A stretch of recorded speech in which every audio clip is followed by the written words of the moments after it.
সম্মানিত প্রতিষ্ঠান প্রধান, সুপ্রিয় সহকর্মীবৃন্দ, আমার চ্যানেলের সম্মানিত সাবস্ক্রাইবার বৃন্দ এবং সম্মানিত শিক্ষক মণ্ডলী, সবাইকে আন্তরিক শুভেচ্ছা ও অভিনন্দন জানিয়ে আজকে টিউটোরিয়ালটি শুরু করছি। আজকে যে বিষয়টা নিয়ে কথা বলার জন্য আপনাদের সামনে এসেছি সেটা হচ্ছে যে কিভাবে আমরা অনলাইন প্রক্রিয়ায় অর্থাৎ অনলাইন এমপিও সিস্টেমে গিয়ে ইন্ডেক্স ডিলিটের জন্য আবেদন প্রক্রিয়াটি সম্পন্ন করতে পারবো এবং সেই ইন্ডেক্স ডিলিটের জন্য আবেদন প্রক্রিয়া সম্পন্ন করতে হলে আমাদের কি কি কাগজগুলো সংগ্রহ করে রাখতে হবে এবং কি কি কাগজ আমাদের প্রস্তুত করে রেখে আমরা আবেদন প্রক্রিয়াটি সম্পন্ন করব সেই বিষয়টি নিয়ে কথা বলবো। তো চলুন টিউটোরিয়ালটি শুরু করা যাক। তো বরাবরের মতো আপনাদের কাছে একটা রিকোয়েস্ট, আপনারা যদি আমার চ্যানেলে নতুন হয়ে থাকেন তাহলে অবশ্যই চ্যানেলটা সাবস্ক্রাইব করে পাশের বেল আইকনটি প্রেস করে রাখবেন, আর যদি সাবস্ক্রাইব করে থাকেন তাহলে আপনাদেরকে অসংখ্য ধন্যবাদ। তাহলে চলুন আজকে টিউটোরিয়ালটি শুরু করা যাক।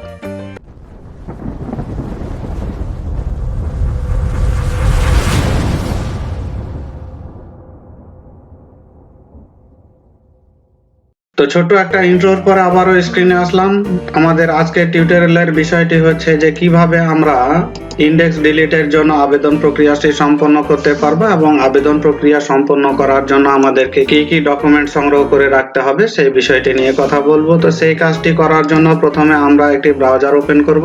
এখানে অনলাইন এমপিও সিস্টেমে লগইন করার জন্য আমাদের যে অফিসিয়াল ওয়েবসাইট অর্থাৎ emis.gov.bd এই ঠিকানা আমরা অ্যাড্রেস বারে লিখব। লেখার পরে আমরা এন্টার বাটনে প্রেস করলে আমরা সেই সাইটে চলে আসব। তো এই অ্যাড্রেসটি আমি আমার ভিডিও ডেসক্রিপশন বক্সে দিয়ে দিব, আপনারা সেখান থেকে ক্লিক করে এই সাইটে চলে আসতে পারবেন। তো আমি এখানে চলে আসলাম EMIS এর যে অফিসিয়াল ওয়েবসাইট। তো এখানে আসার পরে আমরা প্রথমে লগইন অপশনে একটা ক্লিক করব। লগইন অপশনে ক্লিক করার পর আমাদের সামনে লগইন প্যানেল চলে আসবে। তো নিজ নিজ প্রতিষ্ঠানের ইউজার আইডি এবং পাসওয়ার্ড দেওয়ার পরে আমরা সাইন ইন অপশনে একটা ক্লিক করব। তো এখানে ইউজার আইডি এবং পাসওয়ার্ড আমি দিলাম, তারপরে সাইন ইন অপশনে ক্লিক করে আমরা সেই সাইটে চলে আসলাম। তো এখানে আমরা দেখতে পাচ্ছি তিনটা ট্যাব দেওয়া আছে, HRM, IMS এবং MPO। তো MPO ভুক্তির জন্য আমাদের যাবতীয় কাজ করতে হয় আমাদের মূলত MPO ট্যাব থেকে। তো এই MPO ট্যাবে একটা ক্লিক করব।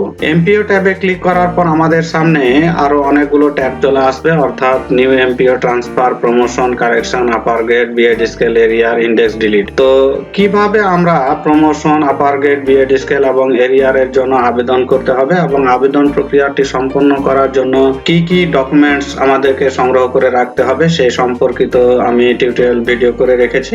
এই ভিডিও ডেসক্রিপশন বক্সে সেই ভিডিওগুলোর লিংক আমি দিয়ে দিব, আপনারা চাইলে সেখান থেকে সরাসরি দেখে আসতে পারবেন সেই সকল ভিডিওগুলো। তো আমি আজকে আপনাদের দেখাবো যে ইন্ডেক্স ডিলিটের বা ইন্ডেক্স রিলিজের জন্য আবেদন প্রক্রিয়াটি সম্পন্ন করার জন্য কি কি ডকুমেন্টস লাগে সেই ভিডিওটি। তো প্রথমে সেই কাগজগুলো দেখার জন্য বা কি কি কাগজ লাগে সেটা দেখার জন্য আমরা এই অপশনে একটা ক্লিক করব।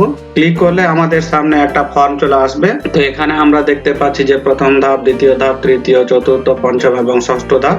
এই সম্পূর্ণ ধাপগুলো আমরা পূরণ করার পরে আমরা আমাদের আবেদন প্রক্রিয়াটি সম্পন্ন করতে পারবো। তো কি কি কাগজ লাগে সেই কাগজগুলো দেখার জন্য আমরা ধাপ 6 যদি ক্লিক করি তাহলে এখানে বেশ কিছু কাগজ আমরা দেখতে পাচ্ছি। এখানে 9 ধরনের কাগজ আছে। তো প্রথমে আমরা দেখতে পাচ্ছি যে institute head forwarding, teachers staff statement, last MPO copy, resignation, death certificate বা ক্লিয়ারেন্স, এরকম একটা তথ্য আমাদের দিতে হবে। Non royal certificate, approval letter, resolution of SMC বা GB, last recognition of institute এবং আদার ডকুমেন্টস। তো বিভিন্ন সময় আমাদের প্রতিষ্ঠানের শিক্ষকদের ইন্ডেক্সটা ডিলিট করতে হয়, বিশেষ করে যারা পদত্যাগ করে সেই ক্ষেত্রে বা যারা যে সকল শিক্ষক মারা যায় সেক্ষেত্রে বা এক জায়গা থেকে যখন আরেক জায়গায় চলে যায় সেক্ষেত্রে আমাদেরকে MPO শিট থেকে তাদের ইন্ডেক্সটা ডিলিট করতে হয়। তো এই আবেদন প্রক্রিয়াটি সম্পন্ন করার জন্য যে ডকুমেন্টস গুলো লাগবে সেটার স্ক্যান করে আমাদেরকে রাখতে হবে। তো আমি এখানে সেই ডকুমেন্টস গুলো একটা স্ক্যান করে রেখেছি আপনাদের দেখানোর জন্য। প্রথমে আমরা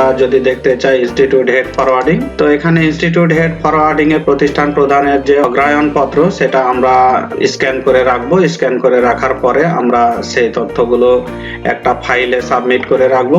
যে যে তথ্যগুলো আমাদের লাগবে সেই কাগজগুলোর একটা লিস্ট আমি আমার এই ভিডিও ডেসক্রিপশন বক্সে দিয়ে দেবো, আপনারা সেখান থেকেই দেখে নিয়ে এই কাগজগুলো সংগ্রহ করে আবেদন প্রক্রিয়াটি সম্পন্ন করতে পারবে। তো কিভাবে আমরা A to Z অর্থাৎ ধাপ 1 থেকে ধাপ 6 পর্যন্ত আবেদন প্রক্রিয়াটি সম্পন্ন করতে পারবো সেই সম্পর্কিত যদি একটা ভিডিও চান তাহলে অবশ্যই আমাকে সেটা কমেন্ট সেকশনে জানাবেন। আমি আপনাদের কমেন্টের ভিত্তিতে সেই টিউটোরিয়াল ভিডিওটি তৈরি করে আমার এই চ্যানেলে আপলোড দিব। তো ভিডিওটা যদি আপনাদের ভালো লাগে অবশ্যই ভিডিওটাতে একটা লাইক করবেন। যদি কোনো প্রশ্ন থাকলে আমাকে কমেন্ট সেকশনে জানাবেন। সর্বোপরি চ্যানেলটা সাবস্ক্রাইব করে পাশের বেল আইকনটি প্রেস করে রাখবেন, কারণ যখনই আমি এই ধরনের আপডেট ভিডিওগুলো আপনাদের জন্য আপলোড করব তার নোটিফিকেশন যেন সবার আগে আপনার কাছে পৌঁছে যায়। তো আপনারা সবাই ভালো থাকেন, সুস্থ থাকেন। আজকে এ পর্যন্তই। ধন্যবাদ সবাইকে।